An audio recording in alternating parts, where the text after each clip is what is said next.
नमस्ते। कभी सोचा है कि हमारे शहर की ये जो भागती दौड़ती सड़कें हैं, ट्रैफिक लाइट्स हैं या हमारे घरों में जो पानी आता है, ये सब चलता कैसे है? ये वो सिस्टम है जो हमें दिखते तो नहीं, पर हमारी जिंदगी को आसान बनाते हैं। तो चलिए आज इसी शहरी प्रशासन की दुनिया को थोड़ा करीब से समझते हैं। तो कहानी शुरू होती है एक आम से रविवार की दोपहर से। माला और उसके दोस्त शंकर, जहांगीर और रेहाना अपनी गली में मजे से क्रिकेट खेल रहे थे। और खेल खेल में ही रेहाना ने ऐसा शॉट मारा, इतना जोर से और इतनी ऊंचाई पर कि गेंद सीधी जाकर स्ट्रीट लाइट से टकराई और वो टूट गई। बस यहीं से एक बड़ा सवाल खड़ा हो गया। इतने बड़े शहर में ये जो छोटी छोटी चीजें टूट जाती हैं, इन्हें ठीक कौन करता है? और सबसे बड़ी बात, इसके पैसे कौन देगा? अब सारे बच्चे घबराकर भागे भागे पहुंचे अपनी एक भरोसेमंद पड़ोसी यास्मीन खाला के पास। और अच्छी बात यह थी कि यास्मीन खाला हाल ही में नगर निगम से रिटायर हुई थीं, तो उन्हें इन सब चीजों की जानकारी थी। तो यास्मीन खाला ने उन्हें समझाया कि देखो, इसका पैसा किसी एक इंसान की जेब से नहीं जाता। इसके लिए एक बहुत बड़ी संस्था जिम्मेदार है, जिसे हम कहते हैं नगर निगम। तो चलिए अब इस सिस्टम को थोड़ा और गहराई से जानते हैं और देखते हैं कि आखिर हमारा शहर काम कैसे करता है। तो आखिर ये नगर निगम है क्या? देखिए, ये वो ऑर्गेनाइजेशन है जो स्ट्रीट लाइट, कचरा उठाना, पानी की सप्लाई, स्कूल, अस्पताल, पार्क, इन जैसी सभी शहरी सेवाओं के लिए जिम्मेदार है। जो बड़े शहर होते हैं जैसे पुणे, वहां इसे नगर निगम कहते हैं, और जो छोटे कस्बे होते हैं वहां इसे नगर परिषद कहा जाता है। और हाँ, नगर निगम का काम सिर्फ टूटी हुई स्ट्रीट लाइट ठीक करना नहीं है। अरे, इनकी तो टू डू लिस्ट बहुत लंबी है। सड़कों का रखरखाव, कचरा इकट्ठा करना, पानी की सप्लाई, यहाँ तक कि स्कूल और अस्पताल चलाना, बाग बगीचों की देखभाल करना और शहर में बीमारियां ना फैलें, ये देखना भी इन्हीं का काम है। तो सवाल ये है कि इन सब कामों का इंचार्ज कौन है? देखिए, यहाँ पर ना दो तरह के लोग होते हैं। एक तरफ है वार्ड पार्षद, जिन्हें हम और आप जैसे लोग वोट देकर चुनते हैं। इनका काम है फैसले लेना, बजट तय करना, समितियां बनाना। और दूसरी तरफ है प्रशासनिक कर्मचारी। ये नियुक्त किए जाते हैं। इनका लीडर होता है कमिश्नर, और इनका काम होता है पार्षदों के लिए गए फैसलों को लागू करना। मतलब एक टीम फैसले बनाती है तो दूसरी टीम उन्हें जमीन पर उतारती है। अच्छा, तो ये फैसले लिए कैसे जाते हैं? इसका पूरा एक प्रोसेस है। सबसे पहले पूरे शहर को छोटे छोटे वार्ड्स में बांट दिया जाता है। फिर हर वार्ड के लोग अपना एक पार्षद चुनते हैं। ये सारे पार्षद मिलकर अलग अलग मुद्दों के लिए समितियां बनाते हैं, जैसे पानी की समस्या के लिए या सफाई के लिए। फिर सब मिलकर पूरे शहर का एक बजट बनाते हैं और उसे पास करते हैं। और आखिर में एडमिनिस्ट्रेटिव स्टाफ यानी प्रशासनिक कर्मचारी उन फैसलों पर काम शुरू करते हैं।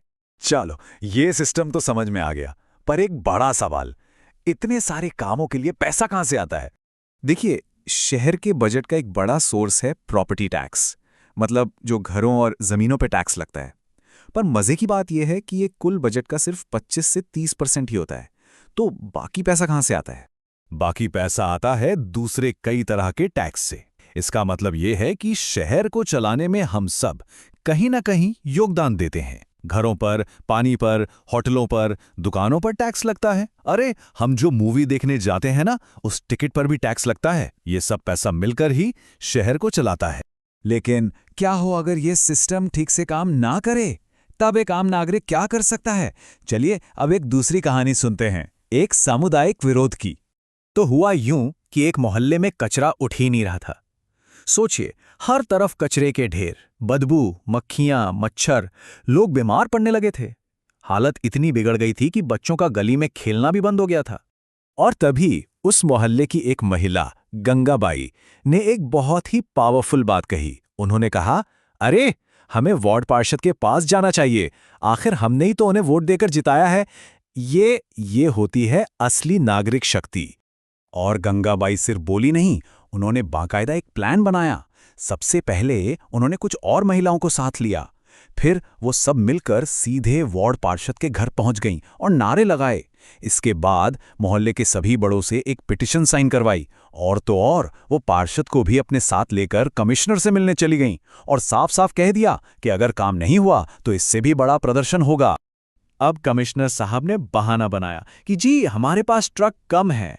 इस पर गंगाबाई ने क्या शानदार जवाब दिया। उन्होंने कहा, अच्छा, पर अमीर इलाकों से कचरा उठाने के लिए तो आपके पास बहुत ट्रक हैं। बस ये सुनते ही कमिश्नर साहब की बोलती बंद हो गई। तो नतीजा क्या निकला? एक और बड़ा प्रोटेस्ट हुआ और उसके बाद उस मोहल्ले में सफाई एकदम रेगुलर हो गई। ये कहानी हमें बताती है कि जब लोग एक साथ मिलकर आवाज उठाते हैं तो सिस्टम को झुकना ही पड़ता है।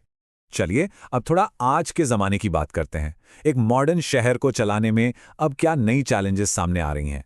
आजकल एक नया ट्रेंड चल पड़ा है जिसे कहते हैं सब कॉन्ट्रैक्टिंग। इसमें होता क्या है कि नगर निगम पैसे बचाने के लिए कचरा उठाने जैसे काम सरकारी कर्मचारियों से न करवाकर प्राइवेट कंपनीज को ठेके पर दे देती है। लेकिन इसका असर उन लोगों पर पड़ता है जो ये काम करते हैं। इन प्राइवेट कॉन्ट्रैक्ट पर काम करने वालों को अक्सर पैसे कम मिलते हैं। इनकी नौकरी पक्की नहीं होती, कभी भी जा सकती है। ऊपर से ये काम होता भी खतरनाक है और ना तो इनके पास कोई सेफ्टी गियर होता है, और अगर चोट लग जाए तो कोई देखभाल करने वाला भी नहीं।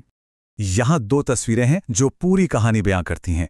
एक तरफ देखिए कैसे बिना किसी सुरक्षा के अनौपचारिक तरीके से कचरा उठाया जा रहा है, और दूसरी तरफ एक ऑर्गेनाइज्ड और सुरक्षित तरीका है।